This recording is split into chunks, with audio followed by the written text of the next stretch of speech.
apologies for non-attendance at the time of the agenda dispatched everyone, but I believe there are some. Thank you, Madam Mayor. Yes, apologies received this evening from Councillors Rebecca Chalice for sickness and Pravika Kaza, who's abroad. Thank you. Item 2, declarations of interest. To receive declaration of interest from councillors on items on the agenda. To receive written requests for dispensation for declarable interest and grant any requests for dispensation as appropriate. Councillor Batten. Yeah, it's only a personal interest. It's just on the Woodlands Primary School. It's only because on the interest, so it's only a personal interest. Yeah. Thank you.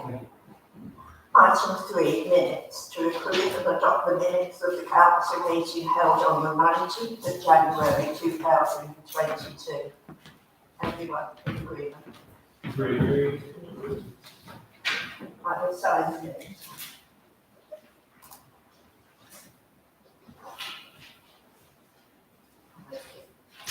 Item 4, representations from local groups. By invitation of the Mayor to receive address from Bournemouth Food Bank, my mayoral charity, and we welcome Judith Elder. Thank you very much, James. Shall we go down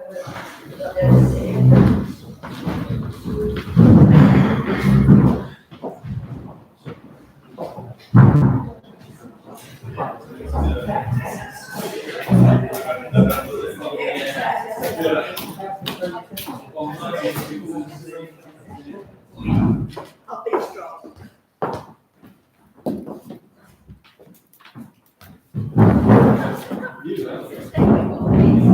Please.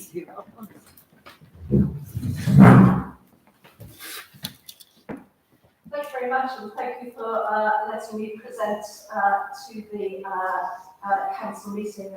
We very much appreciate having been the mayoral charity of the year and having this opportunity to showcase what we do, and tonight hopefully in a little bit more detail.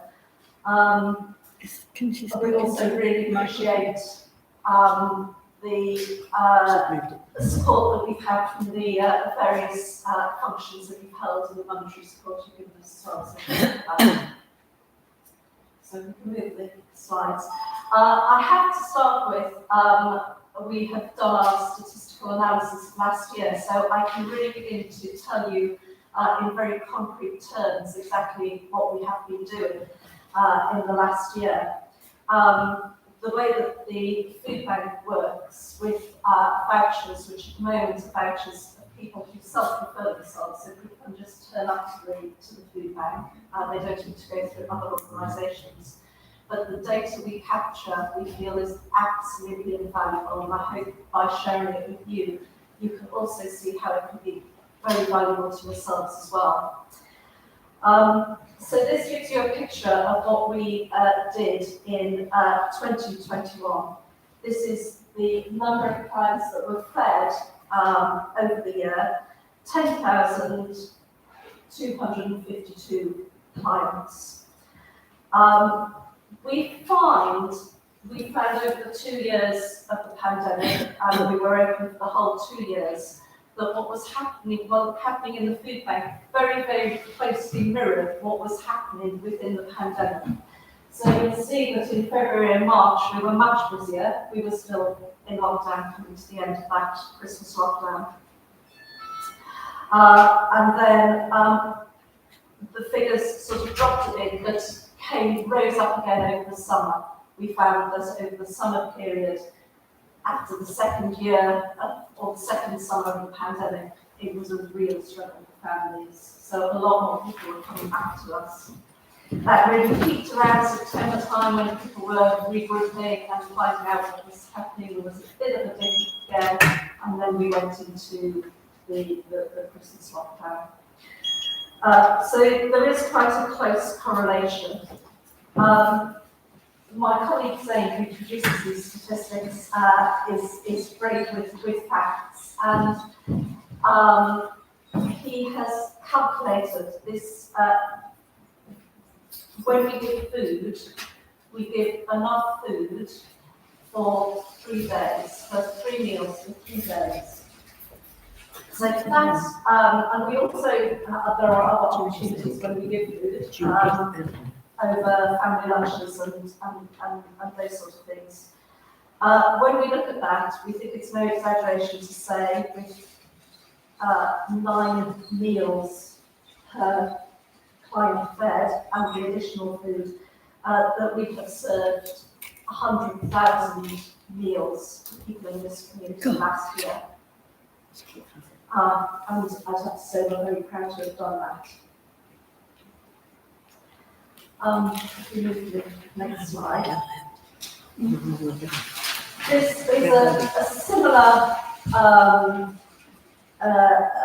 similar sort of pattern of distribution. This is the vouchers, so that's not overall the total of people, but the number of families coming in for the voucher per family, as it were, and gives you a similar idea. All our food, as I've said, is done by all the measurements we do of it is by weight. We have calculated on the basis of the stock that we've used, the number of vouchers, that on average, we're per voucher, we're people are leaving us with about 22 kilograms of food.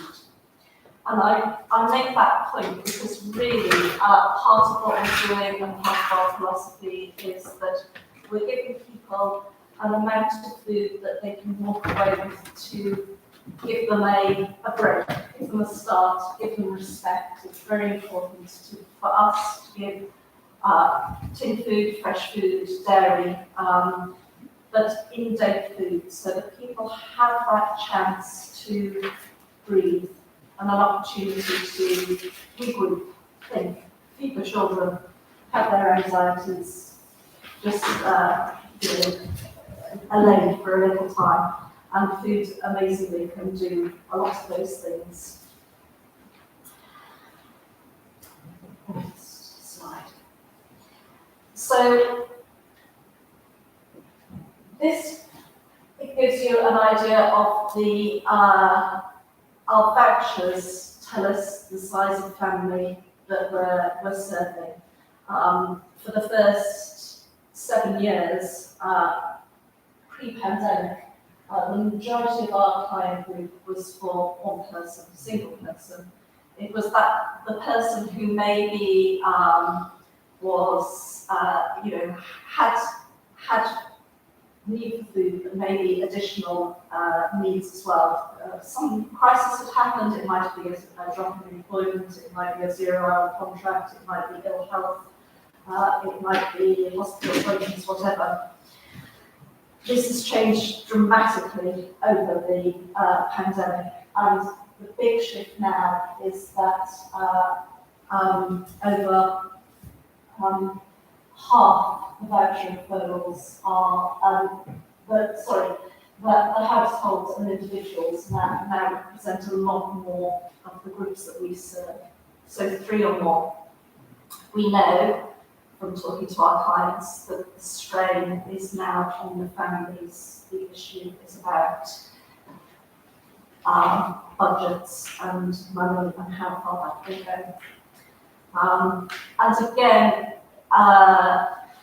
and how family support has changed over the pandemic as well. That a lot of our, so that when people were able to access a wider family, and lockdown restrictions had eased, we had less people coming in. But when people were more isolated and having to look after themselves and just their family, we had many, many more clients. So that network of family, we know, is very important, that community network. The next slide is one that I really want to share with you because because again, the last bit of data we capture is where people live. We're able to talk with you, and you won't have any surprise about this, exactly where our client groups come from. It's been very consistent, more or less consistent before and after the pandemic. the largest groups are from Cowleyville and Brookmeadow. The change, because there has been a little change, is that we now have many more clients coming from Kenilworth as opposed to Hillside. Of course, Hillside, I know it's changed to Kenilworth. It's so hard for me to hear. We, again, I don't think that I'm sort of, sharing with you anything that will come as a big surprise, but I think that we're because we're able to track this data very carefully. It does help us talk with a lot of agencies. It helps us know what we're doing. It helps us carry on trying to target where our interventions are. And that is very important to ensure that we're being the most effective that we can be. But again, I think this is data that we like sharing.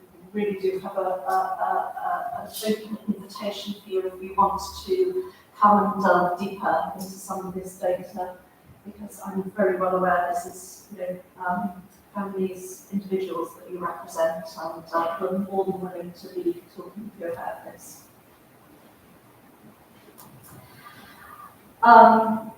We can move on. Sort of completing the circle of the food that we give in is the food that we get. And you will see, again, when we had this spike in September, very interestingly, we had a real drop in giving, stock coming in right at the same time last year. We were very fortunate because we had a lot of donations, so we have, and those were donations for food to be bought, so we managed to maintain our stock levels. And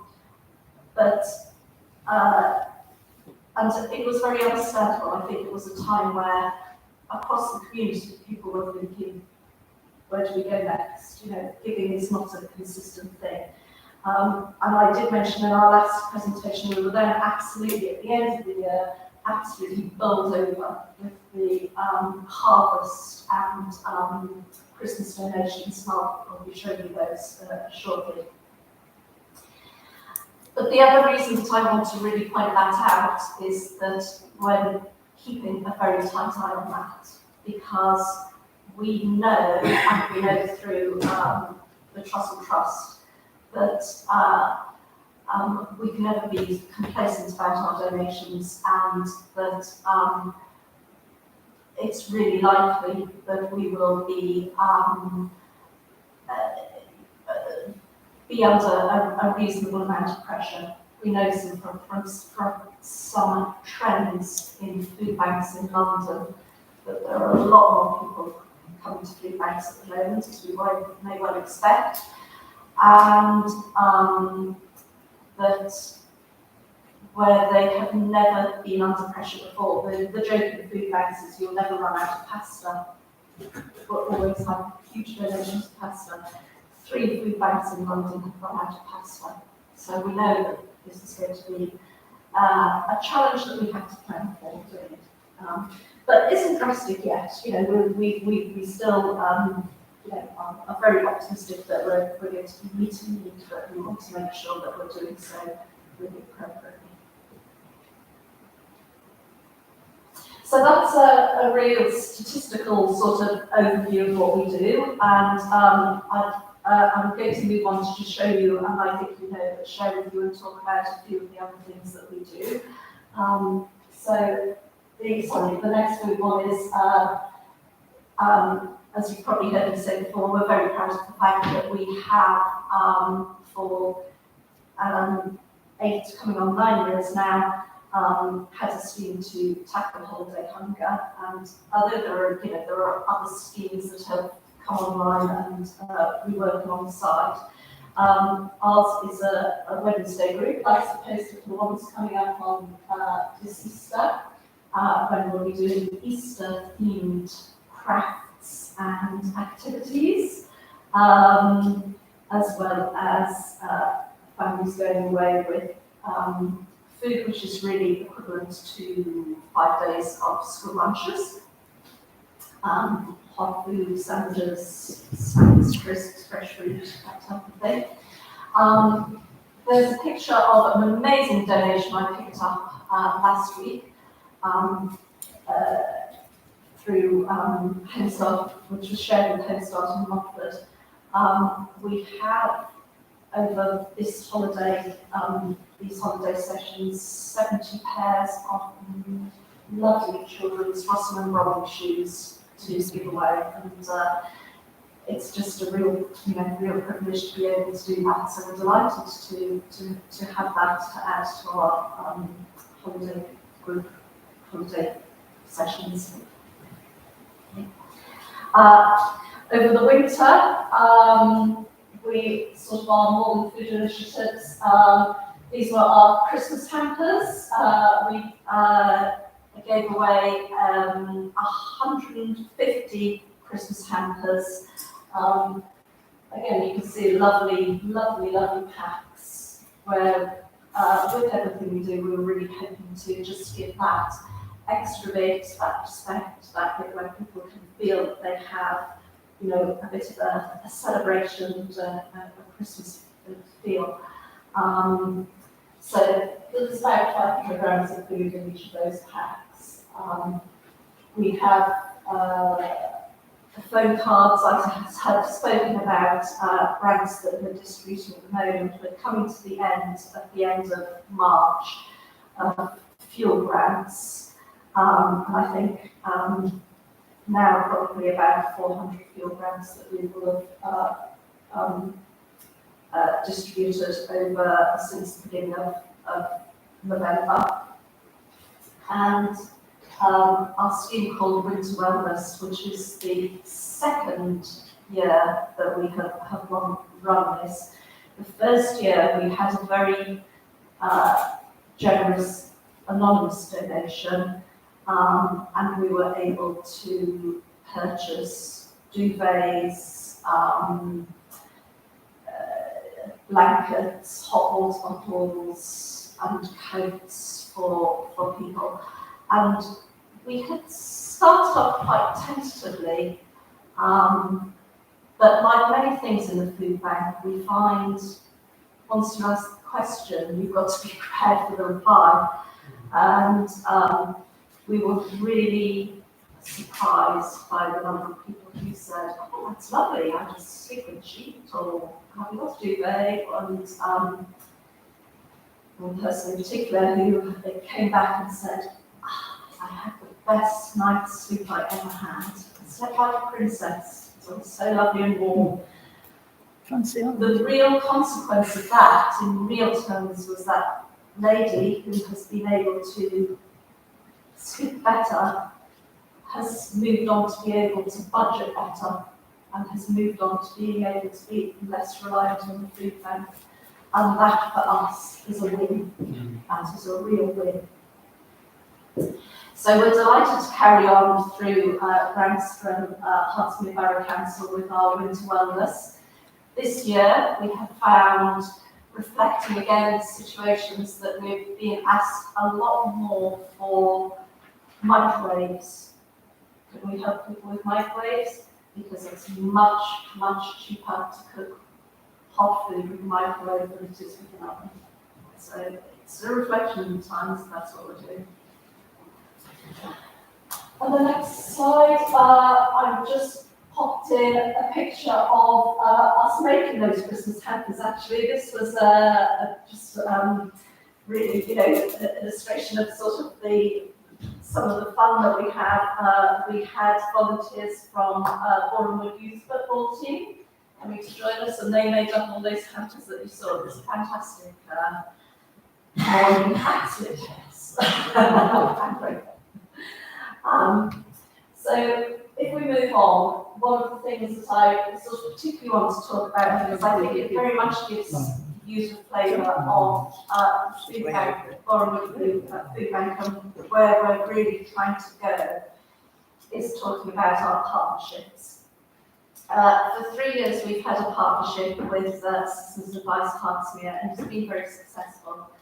It did get suspended over the pandemic, and we're just finishing off that 3-year period. And now we already understand how successful it is. It is the systems advisor has people coming to them full time. We've always believed it's so important when people are coming to us in crisis that they have immediate access to well-thought support, and that straight access is very, very important. So we're delighted that we will be having funding for the next 3 years as well, and we will carry on with that partnership.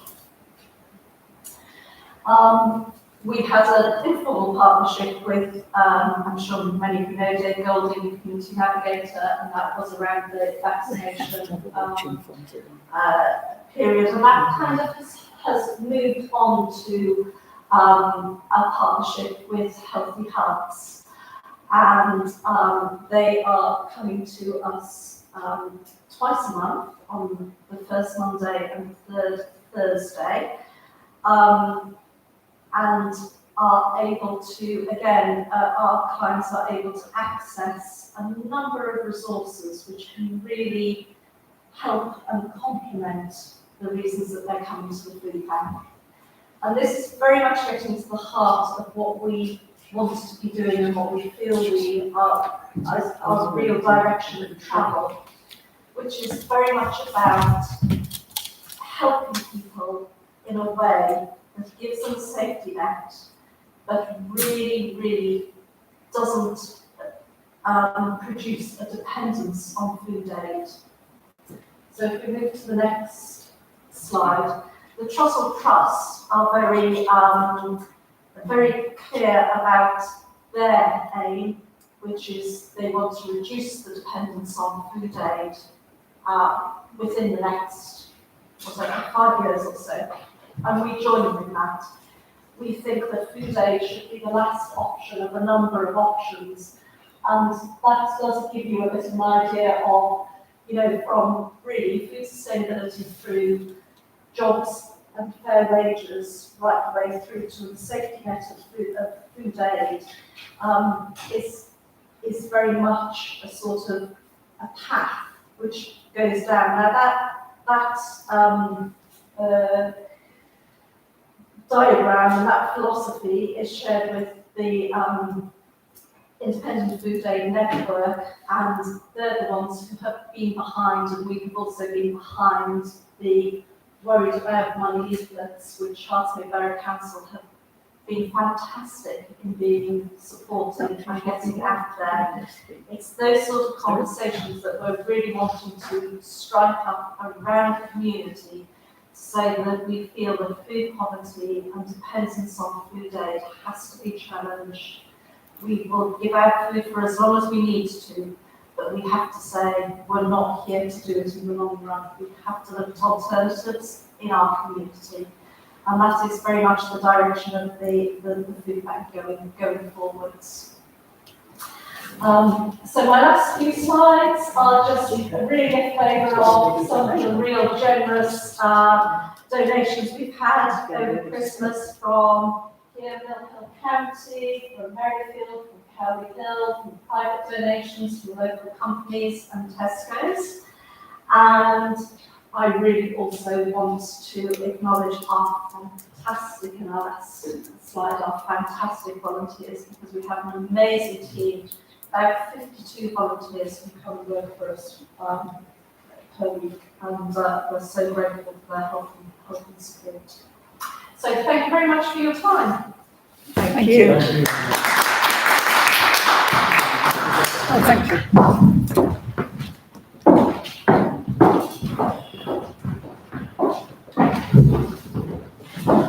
Now, if you wish to ask a question, please. Judith, I know we got to know each other, must be 4 or 5 years ago, when we met as some apprentices at Hartlepool. But I still don't know, if I go out to the large supermarket, what single item would you think I need to buy, the sort of thing that you tend to run out of, or that you use most? The thing that we run out of most quickly is tin fruit, custard and rice pudding. All of which we like giving because, again, it's that idea of balanced meals and, and tin fruit. But those are the ones that we run out of. Not pastoral foods. Councillor Harlow just wants to ask you. I know one of the organisations in the town get things from Amazon. They have so much food and things that I have never seen anything like it. Can you not ask, like, get something like that from fruits and rice pudding or custard from Amazon? They send a massive amount of food, massive. Yes. Well, should I let one of us who's inquire about it and say where it's going? I think I would, yes, I'd like to talk to you about it. That's what I Because in a way that we have huge support from, say, like Tesco's, Yeah. we would sort of like to maintain that, and we maintain that, say, the schools and a lot of the our donors. Basically, I'm saying I don't want to step on anybody's toes. You wouldn't be stepping on toes. Amazon, you Yes. wouldn't be stepping on anybody's No, no, toes. no. Maybe we could speak at another time. Yes, I think that's absolutely right. I think I thank you very much. Yes, I mean, Okay. we do. We welcome. Yeah, we welcome it. Councillor Newman, you wish to make a comment? Yeah, thanks. I had a question.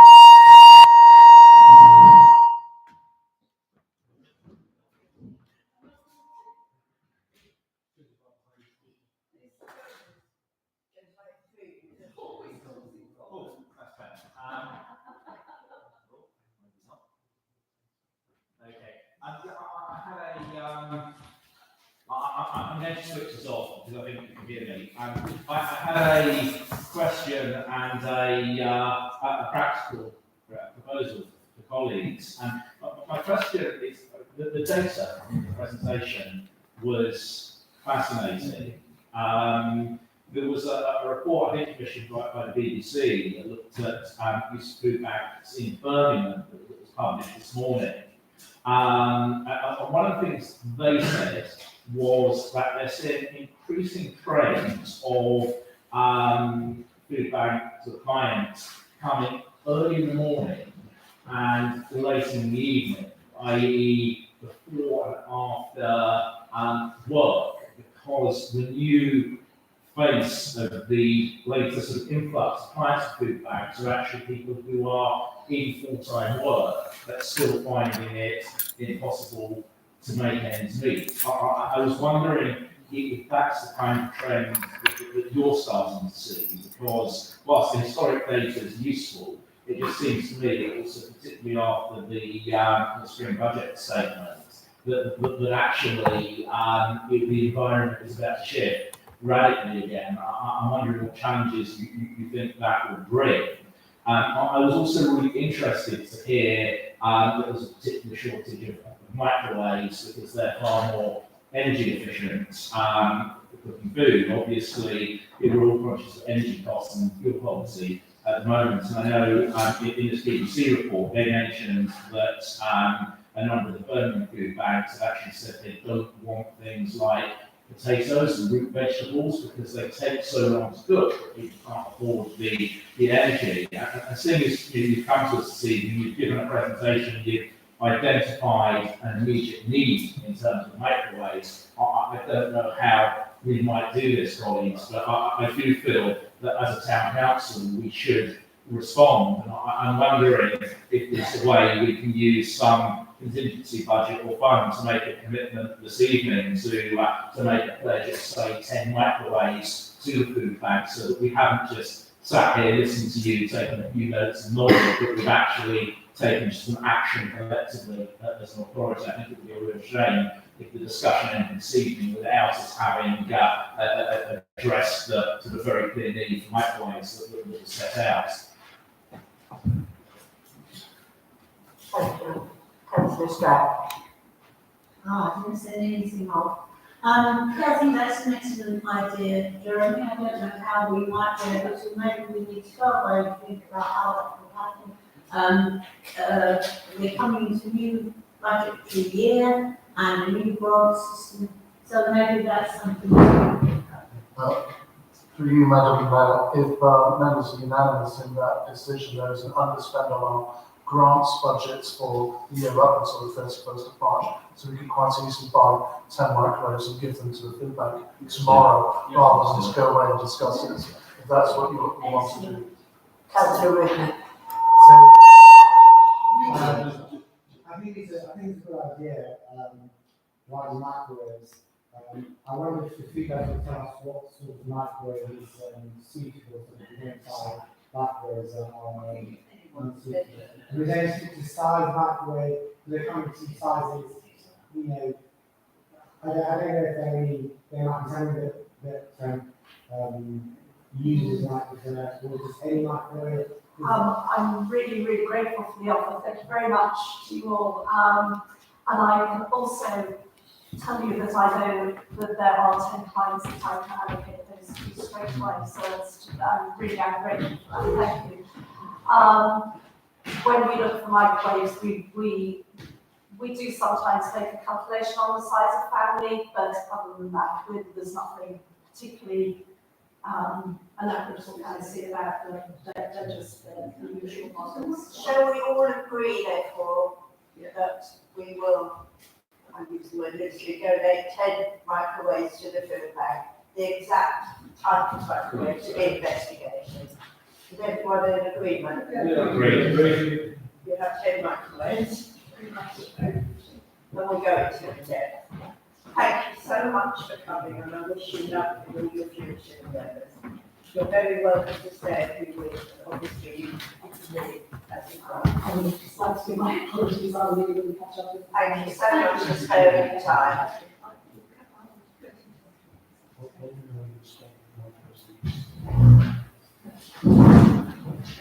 That's really very nice of you. No, but it's really, I think that should probably be, it's really very nice. Something really useful. And we now go on to agenda item 5, outside bodies. You will see attached all reports from Alan Hall, Alderman Country Park, Advisory Panel, Parks Mayor Metcalf, and First Impressions. Does anyone want to add an update? Councillor Butler. Not an update, it's more of a pass it to Simon to take it to or actually I did something I'm on there, I know you read it anyway, so just say thank you to the note in the minutes, say thank you to the centre manager, Tony, and Hall, who'll be retiring, it's just well, thanks. Yes, thank you. Item 6, financial risk assessment and policy documentation. To resolve to adopt it. Has anyone any comments they wish to make? Of course. Through you, Madam Mayor, I'm not sure if you want to probably take this individually. The financial risk assessment is a very straightforward document. But can you hear me, by the way? Can you hear me? It should be relatively straightforward to adopt as an auditing requirement under Regulation 4.2. In fact, 1 year, it was the year before I started, the council failed to receive an unqualified audit simply because it didn't approve this particular risk assessment at this meeting. So it isn't a bit of bureaucracy on the before you, it's a proper requirement. Then we have the standing orders, the financial, sorry. Yeah, through you, Madam Chair. I have some questions to ask on the standing orders and just some really slight, really minor stuff to bring up, if that's okay. One obviously is the other than Chinese Sister Twin Town subcommittee, there's word in there, all the Chinese Sister is that going to be removed from the standing orders? Is that no longer a thing? And also on page 9, under item 5, letter G, the vice chairman of the council is any unless he resigns or becomes. Can that change to he or she or even maybe they, and make that amendment throughout the document if that appears anywhere else? Do you, Madam Mayor, members are agreed that the references to Chinese sister town can be changed to the International Affairs Subcommittee, which is being subsumed by that body, although in effect the Chinese sister committee does exist as part of the International Affairs Subcommittee. With regards to the sort of gender listing, my understanding is that by and large this follows a model from now, but we can, I have no qualms at all about changing it to he stroke she Or they? or they, whatever's the modern way of doing things. We'll do that with all of our documents if that's proposed, but it's simply a matter of, this is a model document from the version that now has sent, but we don't intend to be anything other than recognising equalities.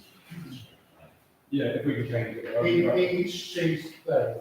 Yeah, thank you. Can I just make a comment? Certainly. As long as you don't call me too late, I'm fine. Whatever you want to call me, you're fine. Whatever you like to be labelled As long as it's not as. too late. The next item is the financial regulations. Again, I believe this should be relatively straightforward. In fact, we did these things in a lot more detail a year or so ago, where we upped some of the figures to be more reflective of sort of current demands. Then you have the subcommittee and the forum in terms of reference to delegated powers. Unfortunately, our photocopying machine skipped the page on these. You have the scanned version on the internet was correct, but the printed copy missed page 2. So you have a full copy in front of you today, and we sent those out again by email later in the week. But these were actually agreed quite recently by you when you were looking at the International Affairs Subcommittee. So I can see Councillor Butler's hand up, but I wasn't expecting any changes. Again, sorry, if we noticed the point on page 8, and I appreciate the document was amended today. Obviously, again, trying to assist the town. Is that going to be then changed again to the international I'll look at page 8, but the China Sister Town is referred to as part of the International Affairs Subcommittee.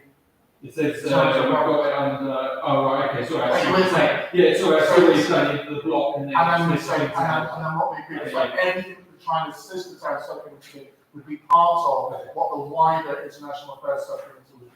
Okay, that's fine. No, thank you. Because we're still treated with China until the council decides otherwise. Okay, thank you. Is that right? That's fine, that's fine.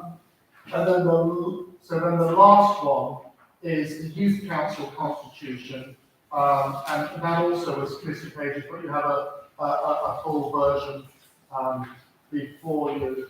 And I know the Youth Council met just earlier, but one of the changes I believe that Anne mentioned to me, she's Youth Council Secretary, was for that when youth councils voting on making expenditure, then the committee members attending should be representatives of the youth council from the full council, not others who are just happening to attend as observers. It should either be the youth council representatives or the standing deputies for those representatives attending in that capacity, not, well, it's casual observers, but if I say that, you know what I mean.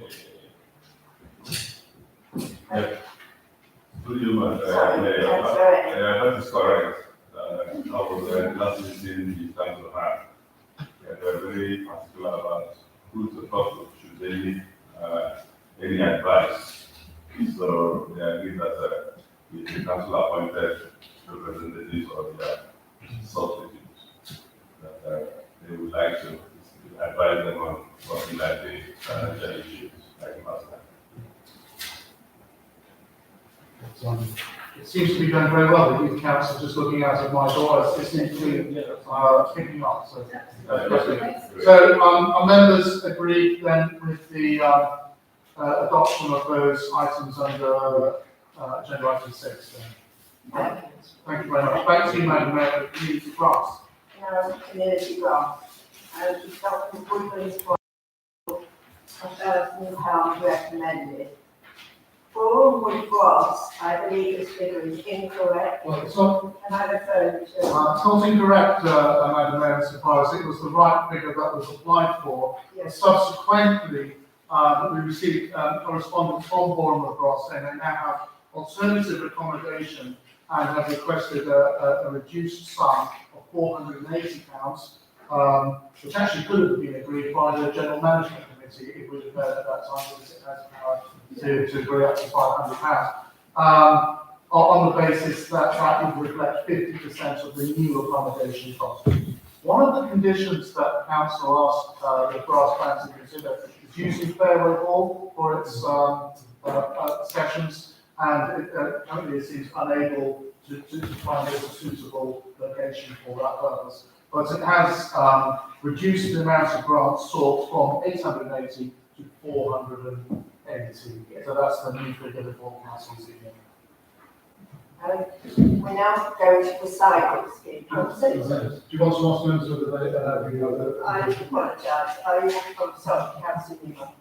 Yeah, just to make a comment on the brass band application, obviously it's helpful that it's decreased, but I think there was a strong feeling from some of us at the GMC that whilst we want to sort of support community groups and so on, we shouldn't really, or it seems silly, to be using our funds when we run a community hall to effectively pay a community organisation to then pay on to another community hall. So even though the amount's been reduced, I think the condition that they seek Fairway Hall, or at least consider using Fairway Hall, should remain. And in case of any future grants, to them it should also remain, because hopefully after this building is redeveloped, it will be a suitable venue, and we might take a stronger view. But the idea of sort of recycling our money to effectively pay for an alternative hall seems counterproductive. Can I just add to that? One of the difficulties with all the class is that they do have to store a lot of musical instruments and music stands, etc., which we can't accommodate at the moment. We hopefully will be able to accommodate them in the future, but at the moment they do need to find a venue, and it can't be here. And so I would ask the members to think sympathetically about they not being able to raise funds, etc., over the last few years, but they do carry out a tremendous amount of engagement for us. Oh, yes, just very quickly, just because it relates directly to what you said. Actually, in his letter, Andy Manley, who's the treasurer of the brass band, makes both of those specific points, saying that currently the Fairway Hall is not suitable because of the lack of storage. However, it does go on to say, as any storage facility fail, and makes a further relocation to Fairway Hall and Stanley. However, we tend to follow with interest the future plans to develop Fairway Hall that we understand will include incorporating some on-site storage facility, an aspect of particular importance to the band. So they actually do acknowledge that and haven't, said categorically no, that there's some kind of other issues to why Fairway Hall's not suitable. That's answered. Sorry. No, absolutely. No, I think that's kind of answered Captain Newmark's point, which is as long as they're continuing to look. I mean, I'm in agreement to support £408. It's a good cause, as Al pointed out, they do a lot for us as well. So it works both ways, and on occasion happily support as long as in the future they do, hopefully, if we do proceed with the plans here, that they do pick it up from the. Councillor Bent. Madam Mayor, would I be right in thinking that when they provide community music, they do it cheaply or free of charge? They do indeed. So we're all in agreement with that. We now go to the cycle scheme. Yeah. Yes. We now come to the cycle scheme. Now, there's one proposition in front of you, which I would suggest, well, there are more also for us to reconsider, which have come up since then. So together with the clerk, we thought it was a good idea, we had a completely open discussion, and then go for each of them individually. So, Councillor Spratt. Right, I would like to thank Councillor Moore, Councillor Butler and Councillor Hutchins for putting so much time and energy into the sustainable transport scheme. And looking particularly at the cycle scheme. We are now in possession of a document from Dan Chairman, which I'm more than happy to share with all of you, which shows us that we would be adding 70 cycles to what is going to be a huge disruption to our town in the next few years. The proposals, first of all, are to work on the junction of Shenley Road, Theobald Street, and by the station. So that is going to be a huge disruption to all the traffic.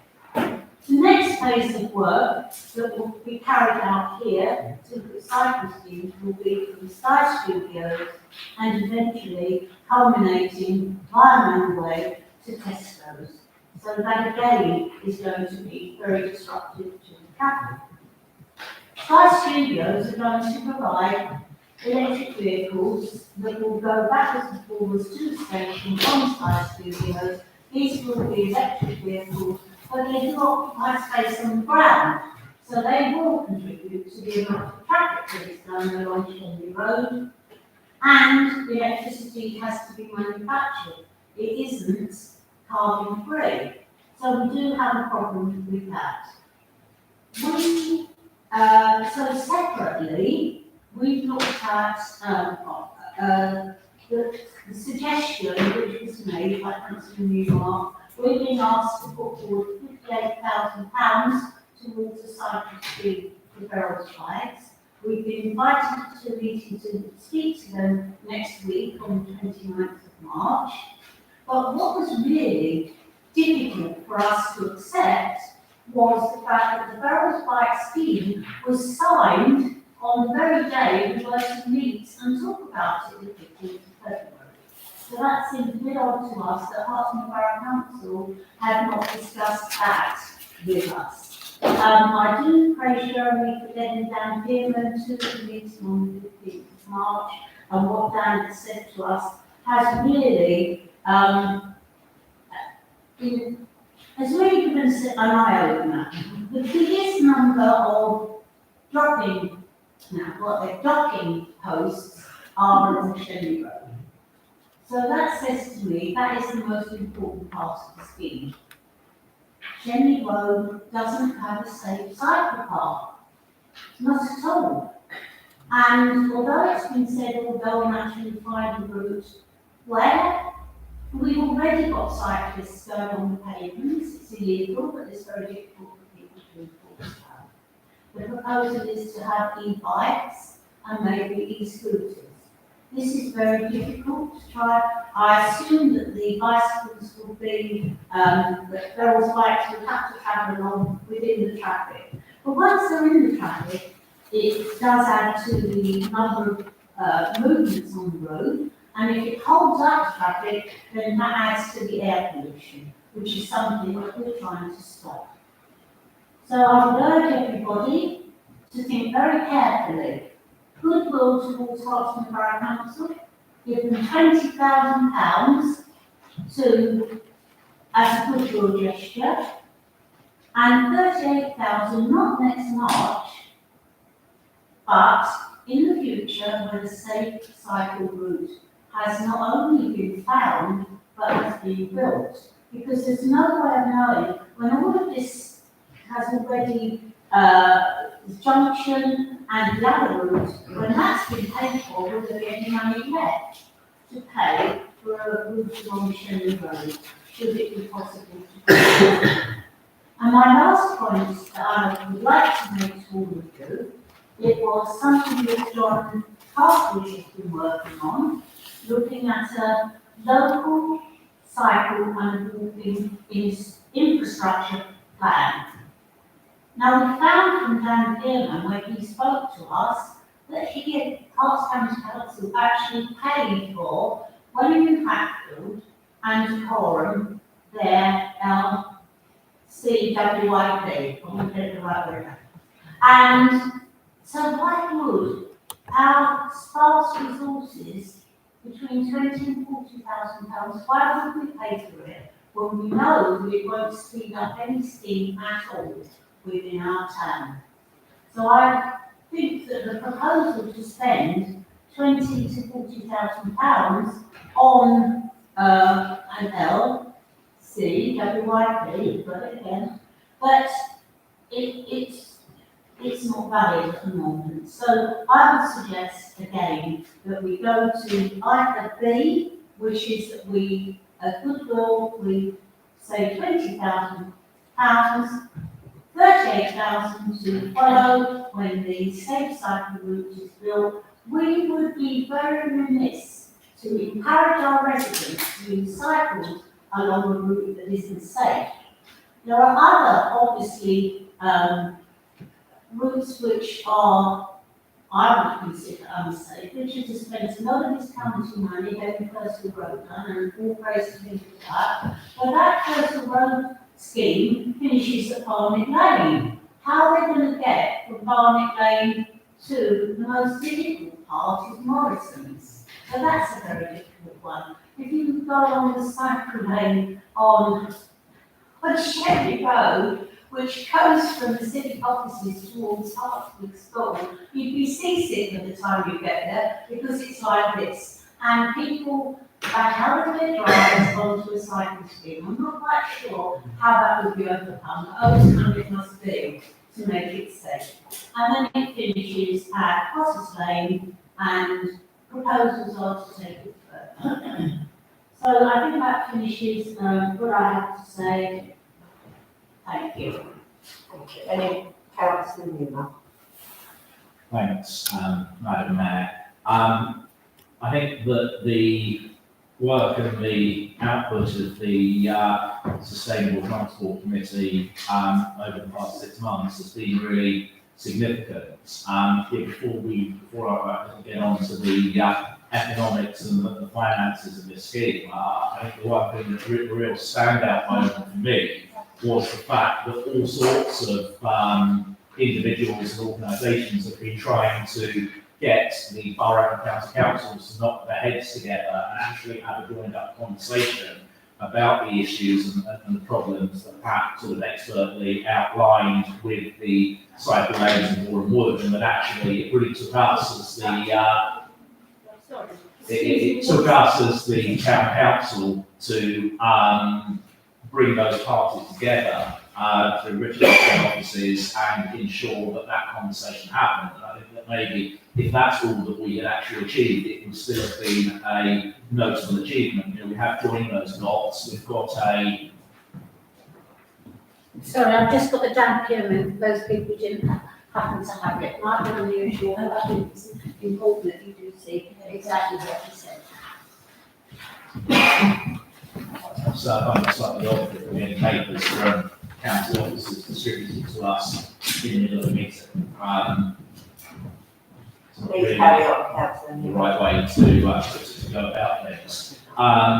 Nevertheless, I take on board everything that has been said. The other sort of clear message that came from the Borough Council at the last meeting is that the scheme is going ahead regardless of Town Council involvement.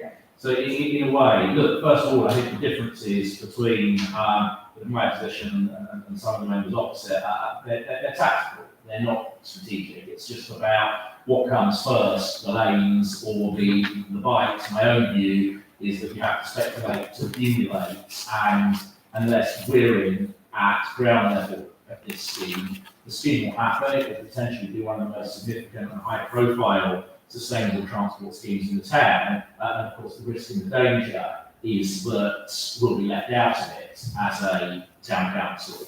And you know, let's be clear, we're talking about initially 70, perhaps more in the future, bikes that will be on the streets of the town every single day. So the fact that our branding might not be anywhere on it, it could be a reputational risk. I appreciate, and I sort of try to work up a compromise position, which is not dissimilar to the option B that Councillor Twack just outlined. I question the use of goodwill. If we are going to put down £20,000, I'd rather describe that as seed funding for the project. If somebody's giving goodwill, you don't really get anything in return. I think we're looking to be treated as serious partners and to make an investment that in return will give us some leverage to have a serious say over the future of the scheme and get some branding agreement. I'm not sure how much we'll be able to achieve with £20,000, but if that's going to be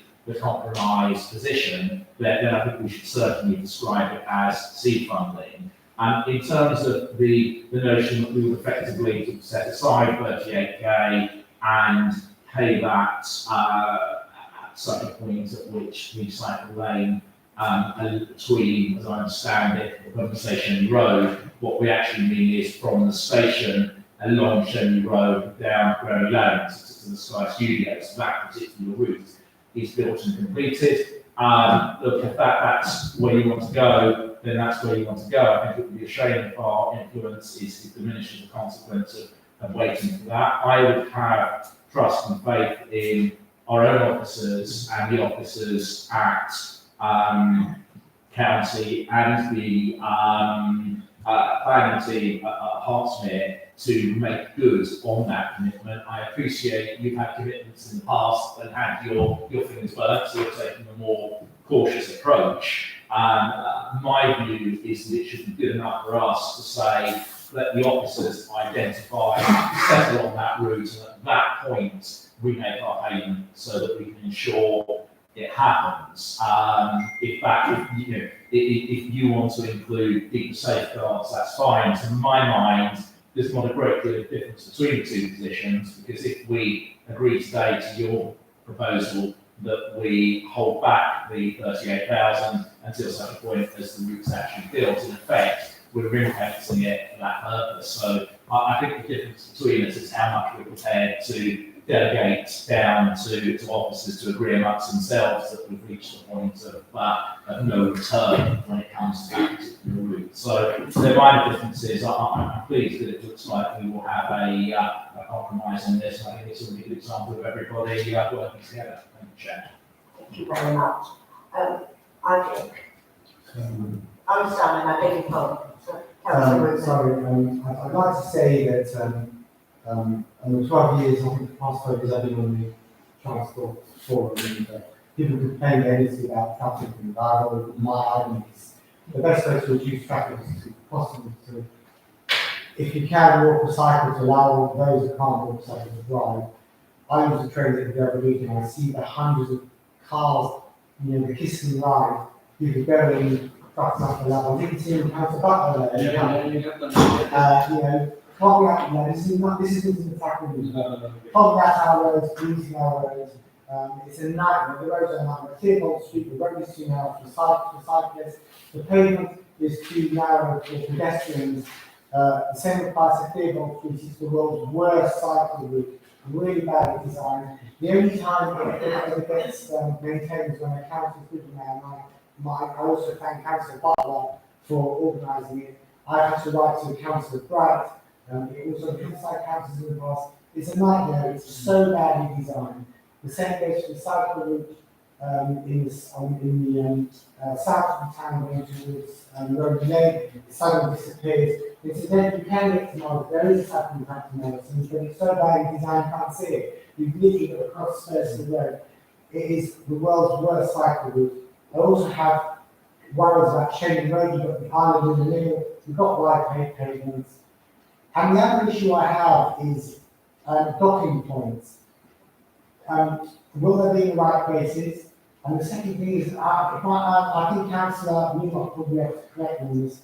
I've worked it out to be about £1.50 to hire a bike. Is that correct? If you want to ride, say, from Thurston Road to the station, it costs me about £1.50. Am I right? I don't think that's right. I think that's based on the, I've heard that figure bandied around. I think it's based on the Watford prices. And my understanding is that the condition of the tender is that it would actually be cheaper than the Watford scheme. I think it'd be more like £1. Okay, so the reason why I'm bringing this up is, if it's going to be more expensive than getting a bus, why on a bike would even get your transport, hot in the sun or wet in the winter, cold in the winter? So I think we need to know all this details. For me, I'm happy to go with plan B, but for me, I'm still what's the word, open. I'm still not entirely convinced that the scheme will work because there aren't any safe and convenient cycle routes in the town. I'd love us to have one. I'm a cyclist, you know I'm cycling, I walk. I'd love to see safe cycle routes in the town. So my opinion is our 2 county councillors, let's see what we can do in terms of safe and sustainable cycle routes in our town so that a cycle route, the cycle hire scheme can be successful and be used and we can reduce traffic and pollution in our town. Thank you, Councillor Dean. Thank you. As a mother of a 16-year-old, I think you can all imagine how much time I've had to spend on a bike. And specifically over the last 2 years of COVID, we've rarely used our bikes because we stayed local to Boreham Wood.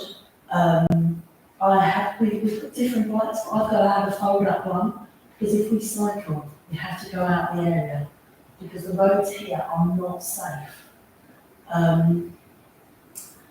One of my previous colleagues, 16-year-old, was killed on his bike. And I think we've got to be careful about putting our name to something where we are potentially, putting people in danger.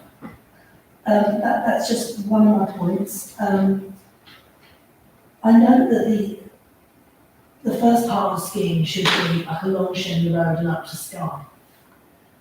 So clearly we're putting Sky Studios and people going to it first. We should put our own residents first. And if Sky want that in place first, Sky pay for all of that. They're a world-leading organisation, they're supposed to be. I'm sure they could afford that if they really wanted it. I'd like to know, it's probably here and I probably overlooked it, but how much money we've got all together. Because it seems like Hospital Council are asking 308,000. How much have we got all together? So they've got 164,000. So we can't pay for it all. 702. 702,000? No, 264,000 and 702. Oh, sorry, yes. It's like- So, one thing that I will offer here is that I'm happy to chair in the interim, because I think it would be taken over by people that are professional, not only as the recreational cyclists, but there are people that spend an awful lot of time and money in cycling. But I'm happy to chair a cyclist focus group. And I have people that are happy to come and take part in that also. That way we can, just stay abreast of what the actual cyclist wants, needs, and is safe. And I'd actually like to do that with somebody from both sides, maybe you cycle, anyone. Councillor Vincent, I must just say that is a very interesting proposition and certainly something to be considered. But could we just stick, please? Well, for me, safety has to be our priority. Absolutely, of course, all of us agree on that. You know what, if I won't let my child out on the road, I don't really want to put other people's children on the road. No, I completely understand, and I'm sure I speak on behalf of everyone here when I say I agree. Councillor Ellie and then Councillor Howard. Thank you, Madam Mayor. I just have a question to ask Councillor Newman in the Church Committee. These issues that have been highlighted in terms of the safety of the bike project, did it come up on the subcommittee? You asked questions to the right officers or authorities, and what was the answer they gave you? It certainly did come up in discussions with the Borough Council. And first of all, to be clear, children won't be eligible to use this scheme. And actually, interestingly, we've had 2 members of the Youth Council participating in the committee, which has been fantastic because they've come up with stuff that we would not have thought of. And actually, one of the things that they pointed out was that if a cycle scheme is going to be launched, it should be done in tandem with a safety training course, which is already provided by the county council. And as a consequence, Dr. Jane, the climate change officer at the borough who's overseeing this, has agreed that that course will be automatically offered to everybody as they register for the scheme. So that's the kind of impact that we're having already.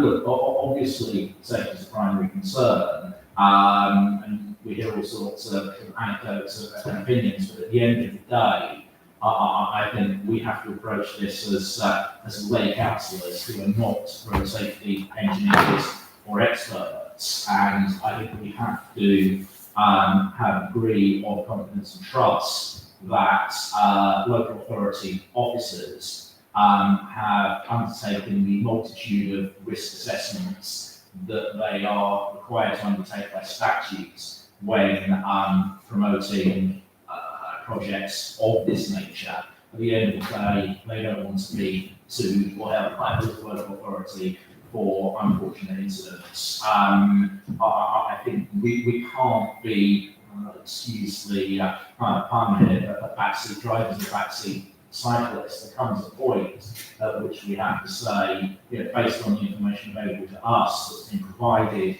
by the expert officers, we accept that all possible safety risks have been mitigated. I just don't think any of us here are in a position to bring the level of expertise to the safety discussion that's necessary. The decision we have to make is one on level of principle. If anybody is in a position to bring forward evidence concerns that show that a particular risk assessment hasn't been undertaken, or that there are dangers that haven't been considered by the officers at Borough, County and Borough Bikes, then I think it's really important that they set out those concerns in detail now, because they obviously need to be taken into account. And in the absence of any specific safety concerns in terms of people feeling that risk assessments or issues have been overlooked, I think we can only do what we're elected to do, which is take strategic decisions at level of principle, and ultimately it's a funding decision. And I think the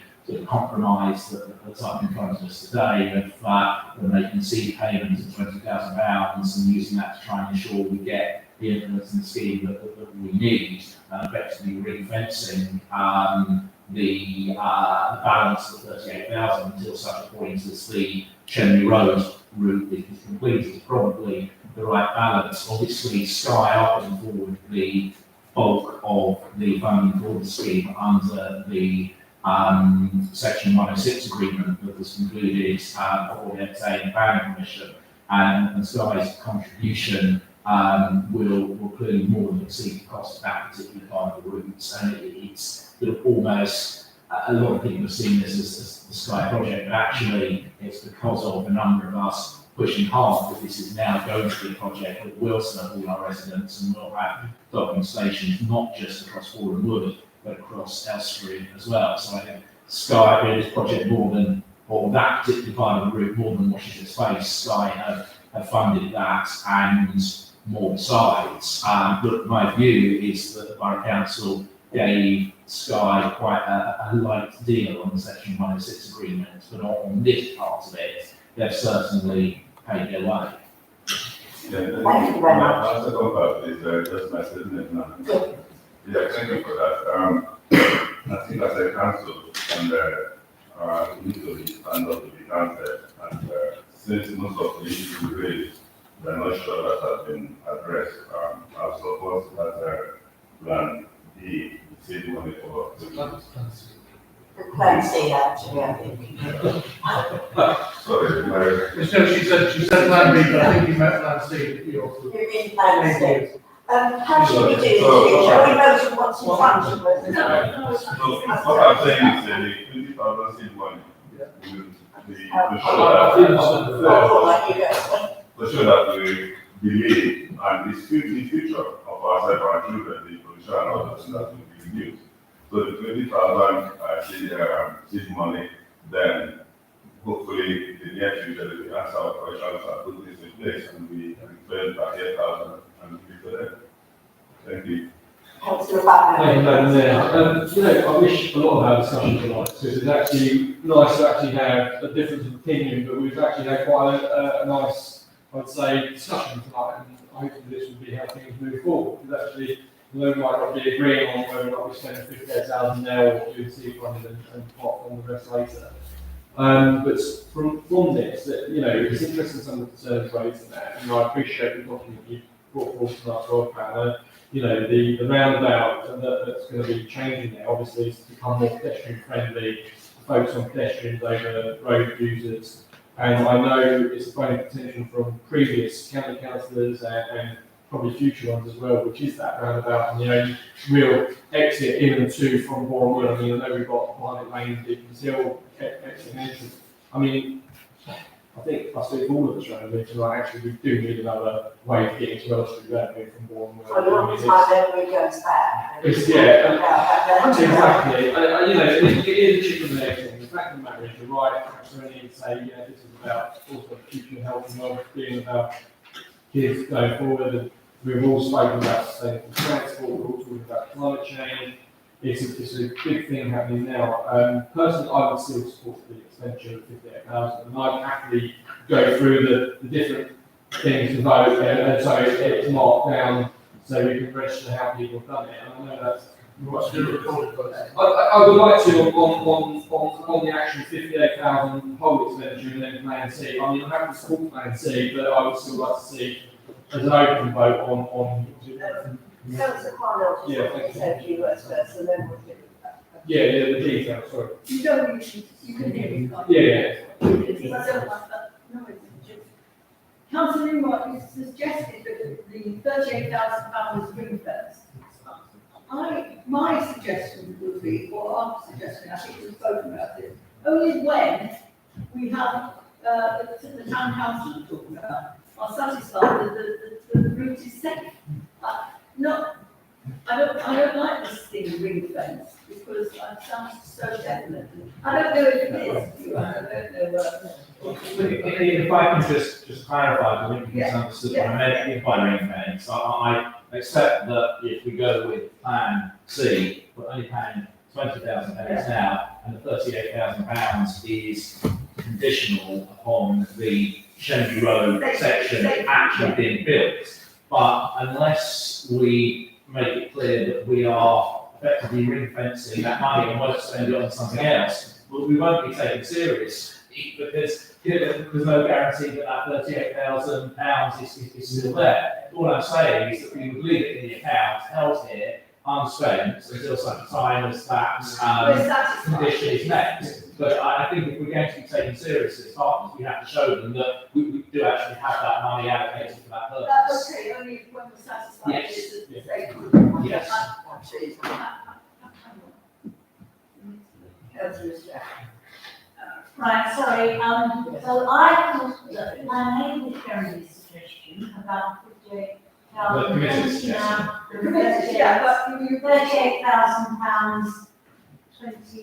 £38,000, March next 2023. Yeah. That's what I thought was Plan A.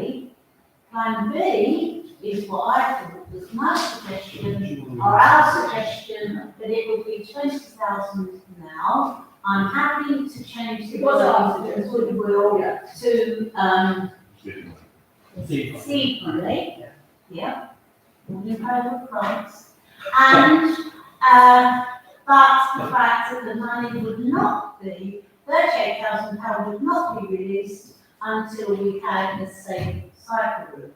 And just to say one thing to Michelle, one of the youth councillors came up with a suggestion very close to yours about wanting to have a cycle party where people, cyclists would come together. So that is outside of what we're talking about now, but was definitely a youth council suggestion. So I don't know how we're going to vote on Councillor this. Strack, will you forgive me? Can I pass over to you? Yes. Only this time. Yes, certainly. We're all really in agreement. else, yes, the town, yes, the town, like Joan said. She brought it up. Thank you very much for helping to expedite this matter. Although I know the council was called for a recorded vote. Can we put all three votes or just all votes? Well, really, I'd like to, sorry, three, yeah, I'd like to record the vote on just 58,000 first, which is the plan A. Plan B seems to be null and void, so we move on to that. Just go, so a vote on plan A and a vote on plan C. Because I'm happy to support plan C, but I'd like to know another vote on plan A as well, just so it's recorded in the minutes. Thank you. And just for clarity, I'm happy, but I'm prepared to withdraw proposal B, which was my original compromise proposal, so we can simply have two votes, one on paying down, one on seed funding and later funding depending on the conditions. We'll continue. I can see Councillor Henry's got his hand up as well, but I just also want to say there was another factor to this debate, which is the up to the £40,000 for the bicycle scheme, which isn't on the face, but I think it's important to mention, and members might want to consider in principle thinking about some money towards that if it becomes necessary at that time, and it is conditional at the moment on conversations between the county council, the subcommittee, and a group of Sustrans who could potentially be commissioned to undertake that. Sorry to cut in, but based on the paper that Councillor Straps just circulated, that I skim read, and the fact that it flags up potential duplication between the work of Sustrans and the work of the county council, I would suggest that the whole issue of Sustrans and the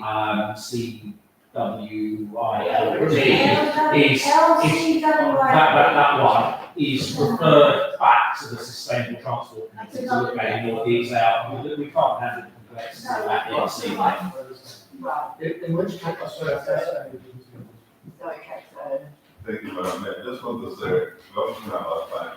Why do you not convert for 58,000? Because instead of, in principle, we are thinking of 20,000 now, and that's it's around 6 months. So why don't we move to that and go for it and move on? well, it is expansiveness, so you can make it go down the correct path. Yeah, I'd like to do it, mainly because of the fact, one, for the record, not just for the record, also for the fact that, to me, this is a big thing about climate change. It's simply about sustainable Thank you, councillors, with your permission, let's get on with the vote. Just do it. not making a meal out of this. So the first motion before you is to allocate £58,000 in total, representing the contribution of 15% of the total scheme, I believe, of the cycle scheme, the barrel bike cycle scheme. £58,000 in total, as before you in the agenda. You call that option A. All those members in favour, please raise your hands.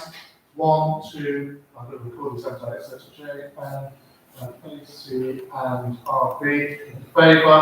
And those against that is everybody else. There's no abstentions I can see, that's everybody else against, isn't it? Yeah. So I'll work out who those are later. And then that motion then falls. The next motion that you have before you is the one that was proposed by Councillor Strack. Did anybody else say sorry? No, I just said. I didn't see anybody No, else. they just asked. No, she raised her hand. I'm sorry, forgive me. No, nobody has said.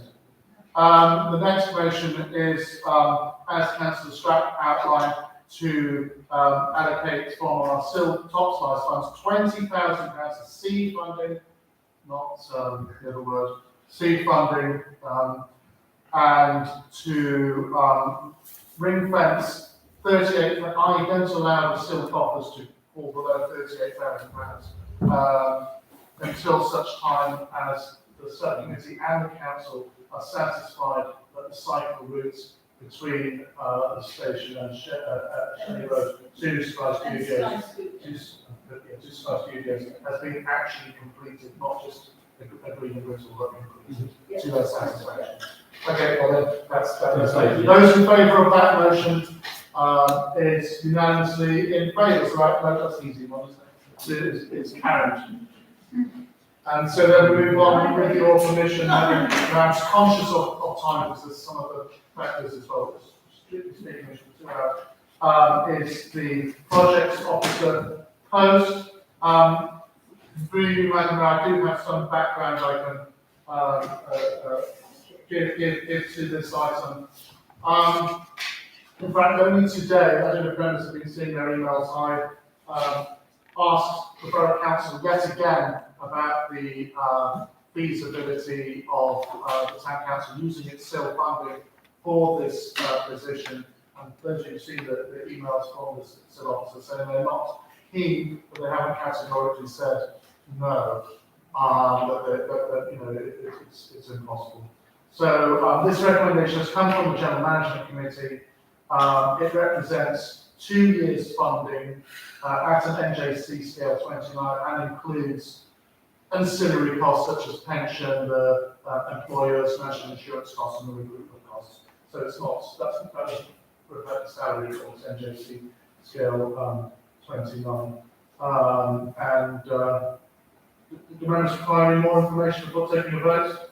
Or taking no, it seems. I would recommend that we, if it's allowed, that we do allocate that money. When you say allowed, Councillor Stratton, there's an important distinction there because the Town Council chooses how to spend it. I think we should do it. To do it. But it may be that the borough, I want to be clear with you so that we understand the facts here, what's on the table. But it may be that the Borough Council will, at a future point, deem the expenditure to be non-permissible within the rules. And what would happen then is that that amount, whatever we spend, would be deducted from a future payment. But we can consider independent advice upon it as well. But I need to be clear with you that that's the advice I've got from the Borough Council. So you're taking an informed decision tonight. And it may be so that we have to say, Borough Council, but we want to go ahead and do it anyway. Which is what I think I'm hearing. Councillor Bennett. I have a question, please. Can we do it without the same money? And we got the money to pay? Well, we haven't budgeted for it. I mean, there are 4 new posts, Councillor Eddy, that the General Management Committee's recommended, and 2 of them we've budgeted for in the year. You know, by making cost savings in other places and increasing the preset slightly. One of them we are funding from a government grant, which is an apprentice scheme. And this one was agreed because of the nature of the work this person would be undertaking, carrying out works which are related to SIL expenditure. Were it not for SIL, this council wouldn't have that money to be undertaking projects of this type. So therefore, the argument is the rationale that I put to the borough, as persuasively as I could, was that we therefore need this post to be funded from the SIL as well, because we wouldn't have otherwise preset for it. We wouldn't have had the money to spend on a building extension, neighbourhood plan, or whatever it is that they'll be doing. Councillor Newman, you were next, and then Councillor. Thanks. I know we need to have some backbone here. We're not a subsidiary of the Borough Council. It's not their role to dictate what we spend money on and what we don't. They are not in a position to prevent us using this. The only sanction they have is to reclaim the SIL money at a later date. Well, at the end of the day, that won't prevent us creating the officer. I do find the language from the Borough Council email that the clerk circulated earlier quite curious, in which he says the possibility of a new project officer to be created using SIL money presents difficulties to us in Hertsmere SIL's team, as it is arguably inconsistent with the national SIL guidelines. That stops way short of saying that it's not a suitable use of SIL. And I would remind people that the Borough Council, which is taking in many millions of pounds in SIL money, is using a significant, or at least not insignificant, a percentage of it to fund its own officers to administer SIL money. So what we're doing is entirely consistent with what's going on elsewhere. The reality is you have got some people within the administration of the Borough Council that feel that they should be giving the small topside silk lot to us because they have to, and then we should be paying it back to them to support all of their projects. We have to stand on our own 2 feet. We had clear advice from our officers that we need these posts in order to do the many things that we want to do and contribute to the infrastructure of the area. And that's why certainly GMC members, Councillor Butler and myself, were absolutely firm that this has to go ahead. And it's right and proper that the clerks brought it to the meeting here, because that would provide him with the necessary protection to go ahead and spend the money without accruing any liability. But we as the councillors have to take responsibility for this. And if we don't, we're consigned to not move forward as an authority. Councillor Stack. Right, I totally agree. I think that, staying proud, we should go ahead and appoint a project officer without some money. It's a good thing to spend out some money. I withdraw the word allow. I think we should do it. This is really cool. So members, I'll take, I'm going to. Sorry. I just would like to agree with fantastic, Councillor Newmark, because we should be standing on our own feet. Why are they telling us what to do when they're doing the opposite? So moving to. Sorry for the vote. Moving to the vote. I did ask to see, but she actually didn't see me. I'm just saying that. Consultation ages ago, now repetitive, but yeah, I'm in favour. The proposal is to spend £90,500 on a project officer post. For cabinet is a 2-year contract, so the contract will be for 2 years initially, and then the committee can decide, or the personnel committee can decide whether it wants to extend it, etc., at that time. Those in favour of that's before them, that's unanimously agreed. Yes, unanimously agreed. Thank you very much. So the next one to Madam Mayor. This is the only one I think where perhaps the town council is required to make a decision about actual, actual amounts of money in terms of sale, which is why I put them in this order. Is to do with interestingly described golden gravel resurfacing of All Saints Cemetery. I'm hoping you've seen the reports that have been circulating about the town council's improvement plans for All Saints Cemetery. Not only its improvement plans, but because of comments that have been made on social media and elsewhere about the town council's management of that site. We've been trying to be very vocal in demonstrating exactly what the town council staff are doing there with the before and after photographs of each time that work's carried out, but also to engage the community properly by not only having a notice board there to say what's going on. That was a new initiative which this authority introduced only in recent times, but also to invite members of the public, perhaps those who are most vocal on Facebook, that if they have comments about the cemetery site, to come with us to the sites with the grounds team, and we can talk them through what's planned or any particular concerns they have, and we explain to them and address to them at that time. We're more than happy to do that as an engaging authority to communicate effectively with people in the state, rather than just being sort of keyboard warriors and lashing out at the town council or saying this isn't happening or that's happening. Council's also acutely aware that it's Mother's Weekend, Mother's Day next Sunday, and so it's made a great effort as well, in particular before that time, to bring the cemetery site up to special. Councillor Strackman took on to. No, sorry, yeah, I would recommend that we support this, as it's something that we're constantly getting accused of not looking after our dead in proper fashion, and I think it's something that will enhance that for many years to come. It will be a one-off and last for a long time. That's right. So the actual proposal for the money, the expenditure before you, it's all up, I say C, because it's up to £35,000. That's the first quote we've had in. We'll get other quotes as well, so it may not be that amount. To surface all of the pathways through that site.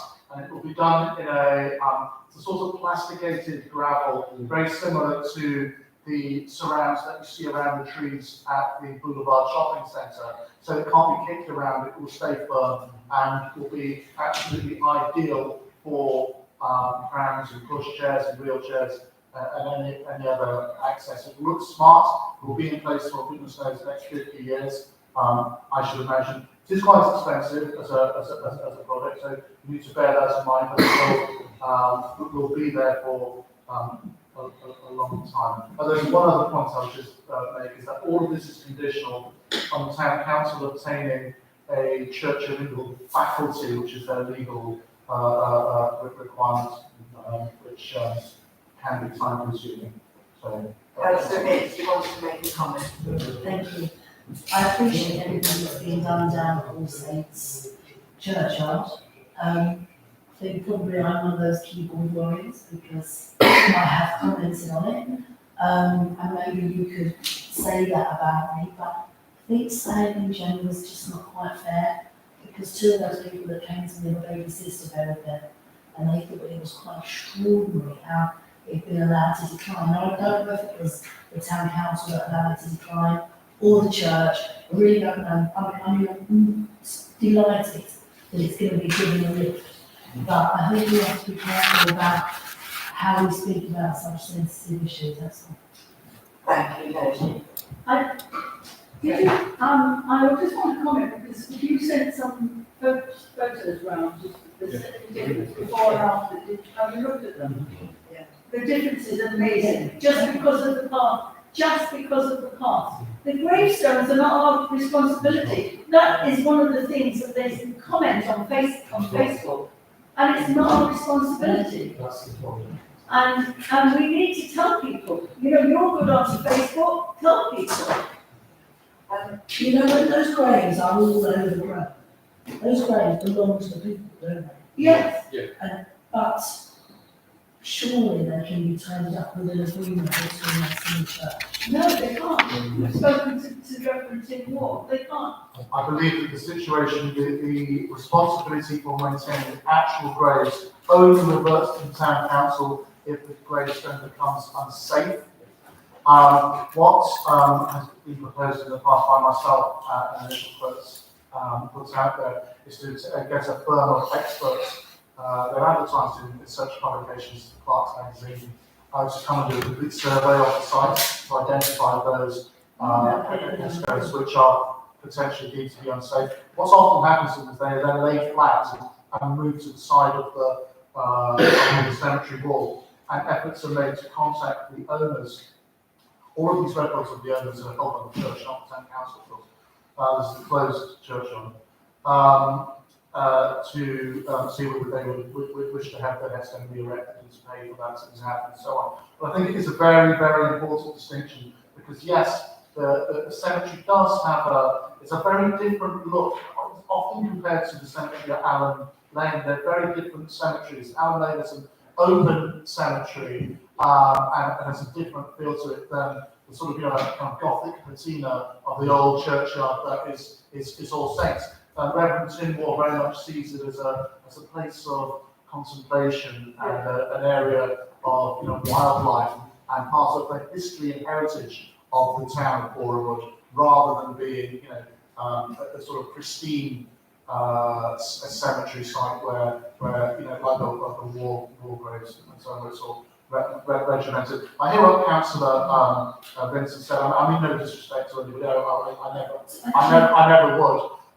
What I really do want to emphasise is that perhaps the town council can be better at getting its message out to people, so that they know what they're paying for, so that we know what we're doing. Which is why we've got the notice board there, which is why I've made this offer, that if anybody, including the ladies that you referred to, would like to come meet me and my staff, I'll take them down to site and we'll have a nice chat with them and try and put people's minds at rest, so that there's not misinformation being spread.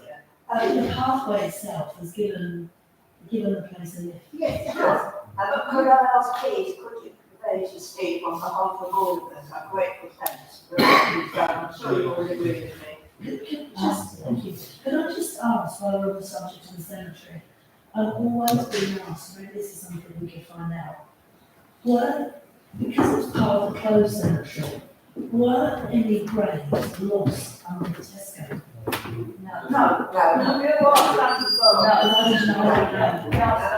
I'm sorry, time is going by, please could we stick to the agenda? So the motion before you is to spend up to, it's not 35, that's one post, up to £35,000 on this golden gravel research of all of the pathways in All Saints Cemetery. Those in favour? Is that unanimous? I think it's, it is. We're missing somebody who's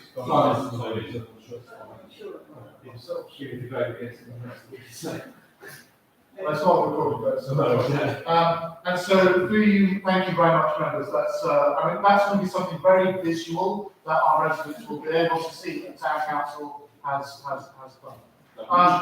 Based on our internet site also, before and after. So you can 100%. say, like you say we do or we listen, some title to. And you just done that with the first box. Absolutely, major difference, it should be on the public website. Right. Now we go to, So again, members, you can see in the notes that in the last column of this item, the column on the right hand side, I've incorporated some notes about the sort of latter still items. These are the ones that have come to us. So if I can take maybe the next two together.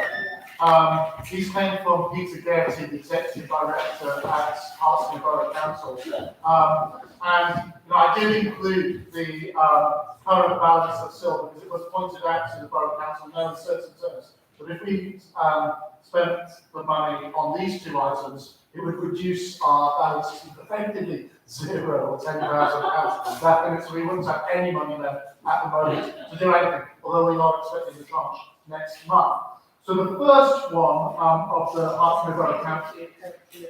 Can we take them both together? Because, £183,500 is already been spent. So it only leaves us with, we need to talk with them and explain to them. But you was just saying it. And I heard that. But it didn't finish. I'm sorry. No, I don't want to. I'm sorry, I feel sorry. I've lost my train of thought there. It's for the splash park at Meadow Park. The Borough Council asked us for £100,000 to help complete that project, which has been, I think, budgeted for some time ago, actually. Certainly when we spoke to Councillor Quilty. And also the improvements of Blake Park. So further detail was given of £150,000. So what I put down as a recommendation is that the Environmental Planning Committee, whose terms of reference is to look at this, look again at these proposals if they come back to the council with further details, but noting that it's unlikely that we would be able to fund them given the fact that it would deplete our balance to zero. Councillor Newman. Yeah, I mean, we should clearly politely decline the kind of to pay £250,000 to the Borough Council for items that at least 4 or 5 of us in this room have already voted that in our capacity as borough councillors, that the borough council pays for as part of its capital expenditure programme. And it's ludicrous, it's a nonsense. I can't understand why these are even being placed in front of us today. Why? It's a bit of an eyebrow raiser. Councillor Strack, did you want on to the next item? Did you want to? Well, I just point out once again, £183,500 has already been spent, Mr. McCullough. So we can't, we don't have that money, and it would mean that any other ideas that we came up for still would, So the next, so that's exactly what we're going to do. so the next item, members, is for 2 items which I'll look at just for your information really.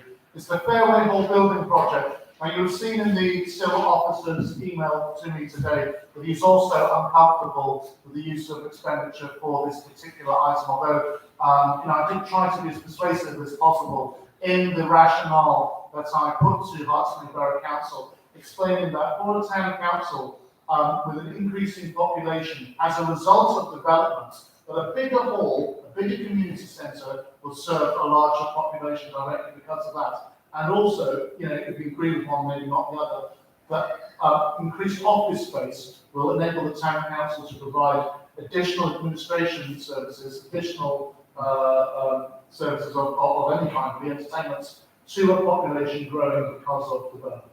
So that was the argument put. But in any event, I mean, we need to be clear, and I'm sure we are, given that you've seen the balance, that it's not going to be enough money still alone to fund the building works. GMC has already requested and received a report from me about funding options for this scheme, and it seems that, you know, we're going to be looking at a loan basically to do this. But I think it would be important in principle, especially given the nature of the SIL of the project officer's role in connection with SIL, whether in principle we would be able to do this. Because we may want to spend some money on certain aspects of it, you know? And we don't know. Getting our SIL receipts twice a year is, as I've said before, like winning the National Lottery twice a year. You don't know whether you're going to get a £1 scratch card or, you know, one of those giant cheques, which we did one time when the Gemini Port development took place. We got, I think, £300,000 in SIL receipts. Another time, I think we got 1,500. So this goes to show you the disparity. You can't budget on how much SIL money you're going to be getting. But I think in principle, I would like it personally if we would be, to use councillor Straps, were permitted or allowed to use SIL money on variable building projects. Neighbourhood plan is purely for information, but whilst we probably won't need to use SIL money to pay for that, given the fact that we'll use government grants and also an earmark reserve that's been specifically allocated for it. But there has been a precedent set at other authorities. It's absolutely fine for town councils to use SIL money on neighbourhood planning if they so wish to do so. Councillor Newman. Yeah, I just want to make a point on using the plan. I appreciate there's all sorts of government grants available, and we could probably fund a large chunk of this through government grants. But there's a particular timing issue in that, because of the inverted commas shelving of the borough council's Regulation 18 draft local plan. When that happens, probably at the council meeting in April, the kind of window of opportunity for us as a town council to produce a neighbourhood plan that will have significant weight in planning decisions and also impact upon the eventual future new draft local plan. It has effectively extended slightly. We've got about 2.5 years in which, if we can get this right, it will impact upon and make a serious contribution to what happens in this area. And that window of opportunity is one of the few positive things that I think has emerged from the shelving of the draft Regulation 18 local plan. So I think we should be conscious of the fact that if the time involved in receiving these government grants is likely to take significant delay, and we could apply SIL money in order to accelerate the early stages of this project, we should leave the option open to do that, because actually spending a small amount of SIL money to put our foot on the accelerator may massively increase the value and impact of the neighbourhood plan, as opposed to doing it more slowly and missing the opportunity because we overlap. I'm sorry if that's a bit technical, but I think people realise what I'm saying. I agree. I think you can go to the next item, Madam Mayor. Accounts for payment to confirm the payment of accounts as approved tax holiday. Do you wish to speak about more? Thank you very much. I'm sorry. Very Very briefly, we did have a point on this group, which was that, I think we brought this up before, which is we find it problematic that individual names are mentioned in respect of the vouchers payable to people who undertake casual freelance work as stewards and people who make call bookings and then receive refund deposit. We don't think that those people have actually given permission for their personal data to be published in this way, and we think that it should be anonymised on the public version of the agenda. If there is a audit-related reason that the names have to be presented to the council, that can always be done under Part 2. But I think when someone signs up to be a steward or when someone books the hall, they don't expect their name and the amount they've received from the council to be effectively put on the internet in public domain. Thank you, Councillor. I understand exactly the point you're making. This is crystal clear to me. I'm going to find out about that. It's important point to get right. Certainly, it's something that the auditors who do audit our accounts haven't said, and you must do it that way. But we'll be crystal clear that we're doing it the correct way. I'll find out what other authorities do as well. Thank you for bringing it to our attention.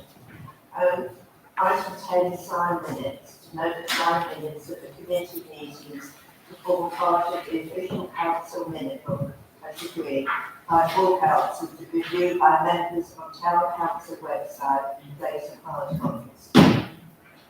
Okay, the next one. Public participation. I think we don't have any public, so now we go to item 12, exclusion of press and public. The mayor moves the following resolution that under the Public Bodies Admission to Meetings Act 1960, the press and public be excluded from the meeting, while matters pertaining to individual nominations for civic awards are discussed. Please can you make sure the camera is on? All agree?